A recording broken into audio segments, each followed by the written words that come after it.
सही मुस्लिम की हदीस नंबर 147 जिसमें हजरत मोहम्मद सल्लल्लाहु ताला अलैहि वसल्लम ने फरमाया, आखिरी दौर में जब फितने फसादात वगैरह फैलेंगे तो ईमान सिमट कर ऐसे मदीने में वापस आएगा बिल्कुल जैसे सांप डर कर अपनी बिल में वापस जाता है। ईमान कहाँ लौट कर वापस आएगा? मदीने में, मदीने में, मदीने में, मदीने में। ठीक आज से 5 दिन पहले 6 अगस्त 2026 को इसी मदीने में दुनिया के 3 बड़े ममालिक सऊदीया, पाकिस्तान और तुर्की के दरमियान एक बहुत बड़ा एग्रीमेंट हुआ। अगर हम तीनों मुल्कों में से किसी एक मुल्क पर भी नजर उठाकर देखा गया तो ये उस एक मुल्क का नहीं बल्कि हम तीनों मुल्कों का मसला होगा। किसी एक पर हमला तीनों पर हमला समझा जाएगा। वज़ीर आज़म शहबाज शरीफ, सऊदी वली अहद मोहम्मद बिन सलमान और तुर्की के सदर रजब तैयब एर्दोगान के अब हम तीनों ममालिक मिलकर उम्मत मुस्लिमा और खाना काबा और हरमैन शरीफ की हिफाजत करेंगे। ये इनका पॉइंट ऑफ व्यू है। लेकिन यहाँ पर 1 मिनट रुकिएगा। अचानक इन तीनों ममालिक को ऐसा कौन सा खतरा महसूस होता है कि इन तीनों ने इतना बड़ा कदम उठाया? इसका सबसे बड़ा जवाब है फलस्तीन, गजा और मशरक़ वस्ता के मौजूदा हालात।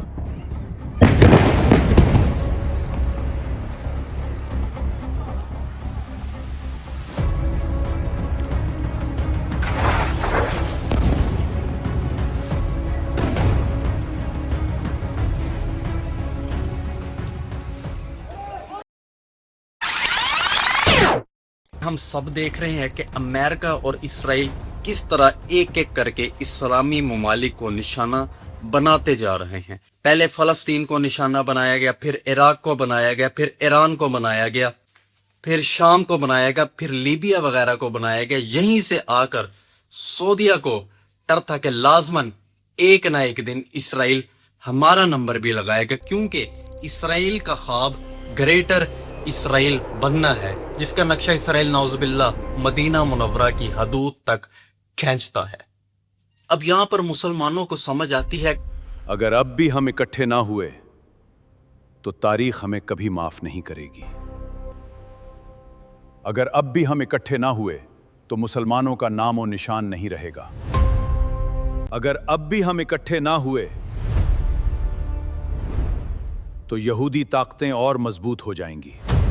अब जब ये तीनों ममालिक एक सफ पर जमा होते हैं तो दुनिया का सबसे बड़ा दिफाई ब्लॉक बनता है, क्योंकि तुर्की जिसके पास बड़ी मिकदार में जदीद ड्रोन्स, JF सीरीज के जदीद तैयारे, बहुत बड़ी आर्मी और जदीद मिलिट्री इंडस्ट्री है, और इस तरह पाकिस्तान जिसके पास अपना एटमी हथियार, शाहीन मिसाइल्स और एक ऐसी आर्मी मौजूद है जो दुनिया की सबसे ज्यादा ताकतवर और ट्रेंड आर्मी है। फिर सऊदी अरब जिसके पास बेतहाशा पैसा है, सोने के बहुत बड़े ज़खायर हैं, तेल के बहुत बड़े ज़खायर हैं, और मुसलमानों का रूहानी मरकज भी है।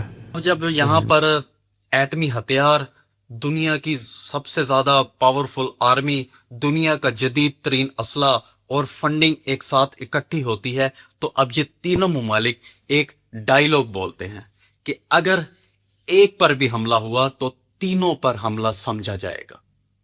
अब आहिस्ता आहिस्ता इंशाल्लाह तमाम मुसलमान ताकतें एक सफ पर जमा होंगी, जिसका वादा अल्लाह ने सूरह सफ की आयत नंबर 4 में किया है। बेशक अल्लाह इन लोगों से मोहब्बत करता है जो इसकी राह में इस तरह सफ बस्ता होकर लगते हैं, गोया एक सीसा पिलाई हुई दीवार।